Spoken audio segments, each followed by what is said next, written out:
Halo pemirsa di rumah, apa kabar? Semoga pemirsa di rumah dalam keadaan sehat. Ketemu lagi dengan saya Dr. Andi Rangan dalam acara Info Sehat TVRI. Nah, dalam kesempatan kali ini kita akan membahas kembali lagi tentang topik-topik kesehatan yang ada. Kalau sebelumnya kita pernah membahas tentang penyakit arteri perifer, sekarang kita akan membahas tentang penyakit trombosis vena dalam. Nah, untuk kita lebih mengetahui apa itu penyakit trombosis vena dalam, kita langsung ketemu yuk ahlinya, Dr. Billy Karundeng, spesialis bedah konsultan vaskuler. Yuk.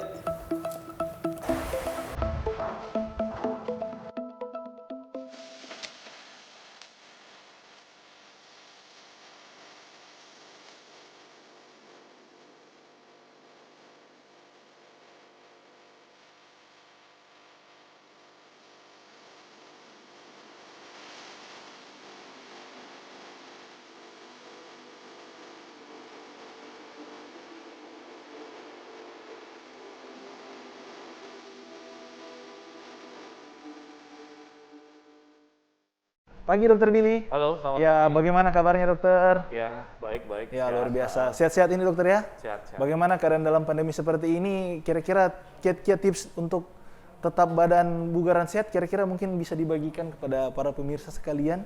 Ya, mungkin ya kita tahu ya dalam keadaan pandemi ini tetap kita harus berolahraga ya minimal ya tiap hari 30 menit lah kita olahraga jalan pagi atau jogging itu Iya dok. sehat. Oke, luar biasa ya dok ya. Ya. Nah, sekarang pemirsa di kesempatan ini kita akan membahas tentang penyakit yang namanya trombosis vena dalam. Nah, namun sebelumnya ini seperti yang bisa dilihat oleh pemirsa, kita berada di ruang kateterisasi lab. Nah, mungkin dokter bisa jelaskan sedikit ini ruangan ini tentang apa ini dokter? Ini merupakan ruang yang bisa dilihat luar biasa ya megahnya dokter ya. Oke, ya. Jadi ini adalah ruangan kateterisasi lab atau CAT lab sering kita bilang ya di ruang instalasi bedah sentral Rumah Sakit Prof. R.P. Kando Manado ya. Jadi memang di sini lihat banyak alat-alatnya. Alat-alat ini kita gunakan untuk membantu kita dalam tindakan endovaskular. Nah, tindakan endovaskular itu apa? Iya, dok. Itu tindakan intervensi pembuluh darah secara minimal invasif.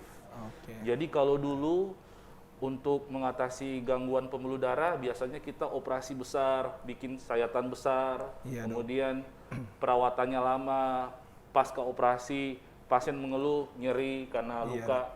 Nah, sekarang tidak perlu lagi karena sudah dari Rumah Sakit Prof. Kando Manado sudah menyediakan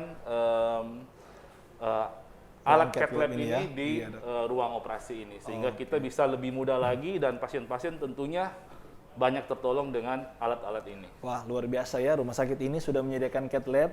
Semoga pastinya dengan harapan ada CAT lab ini, pelayanan di bidang bedah vaskular bisa semakin maju ya dokter ya. Oh tentu, sangat maju. Sekarang ini kita sudah lebih ke minimal invasif Minimal daripada invasif ya dok ya. Operasi terbuka. Wah luar biasa. Nah dokter, ini sekarang kita berada dalam konteks kesehatan, kita ingin membahas tentang penyakit trombosis vena dalam. Kan dokter ini berkecimpung dalam dunia bedah pembuluh darah.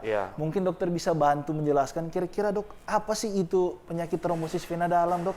Oke, sebenarnya trombosis vena dalam sesuai namanya sih ya. Trombosis itu kan adalah penggumpalan darah. Nah, vena dalam itu artinya pembuluh darah balik yang dari kaki ke jantung kan terbagi dua, luar dan dalam. Nah, ini terjadi penggumpalan darah di bagian dalam. Nah, lokasinya paling sering itu di paha atau di betis. Oke dok, seperti itu dok. Terminologinya, pengertiannya. Pengertiannya ya dok ya, secara umum ya dok. Oke.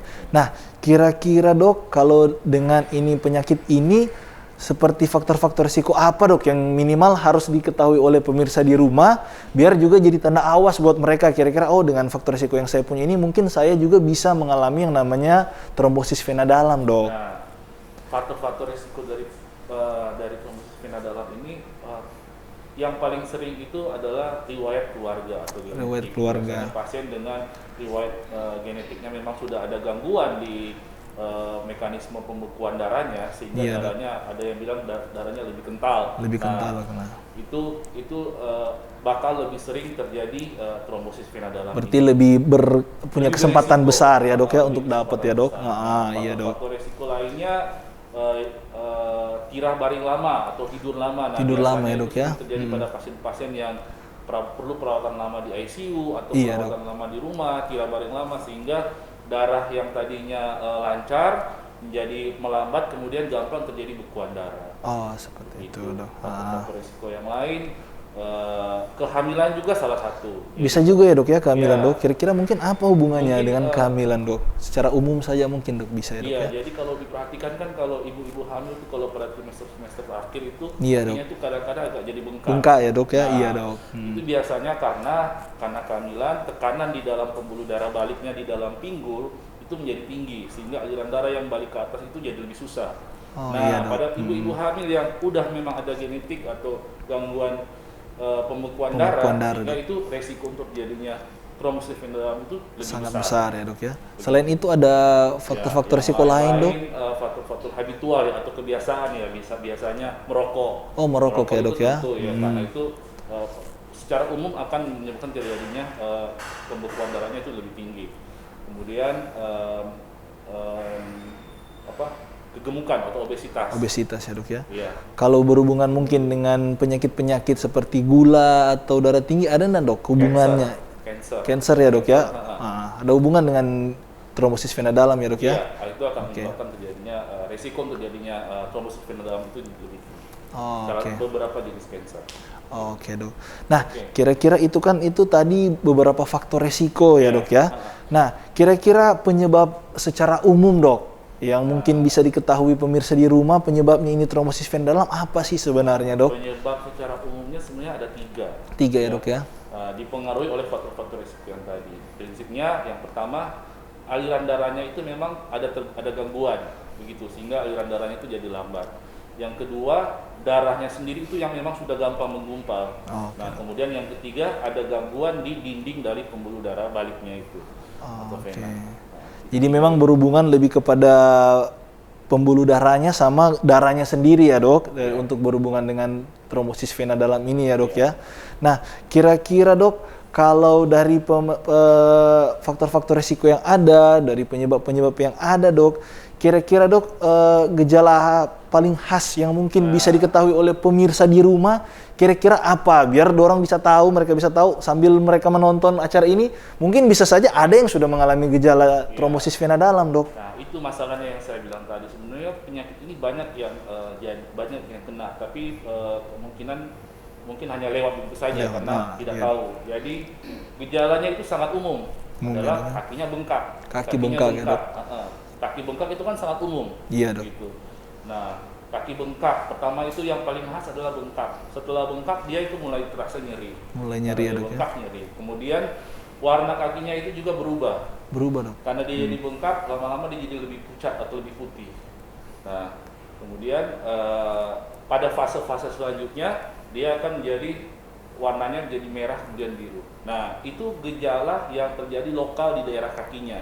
Nah, tapi yang kita hindari dari trombosis vena dalam ini adalah darah yang menggumpal ini dia bisa merambat atau berjalan ke atas, ya, ikut terus ke atas sampai masuk ke jantung, kemudian dari jantung masuk ke paru-paru dan dia akan menyumbat pembuluh darah di paru-paru, sehingga itu gejala yang sudah masuk komplikasi dari trombosis vena dalam, namanya emboli paru. Emboli paru, Dok. Ya, nah emboli paru ini gejalanya apa? Sesak tiba-tiba, ya, nyeri dada tiba-tiba, kemudian sampai batuk berdarah. Nah, itu yang harus kita jaga, jangan sampai terjadi emboli paru. Terjadi ya, Dok, ya.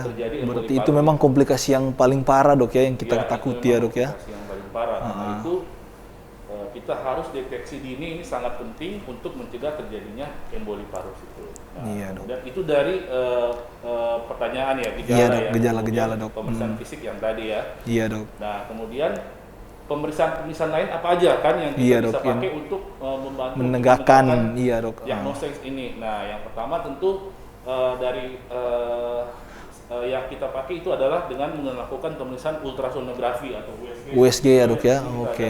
Ini adalah USG yang kita sering pakai untuk mendiagnosa, untuk mendeteksi apakah ada gumpalan darah di kakinya, ya, di pembuluh darah vena bagian dalam. Nah, kemudian setelah USG, nah, karena kita juga sudah punya cath lab, yang pemeriksaan sekarang kita sering lakukan adalah pemeriksaan venografi. Venografi, Dok, ya.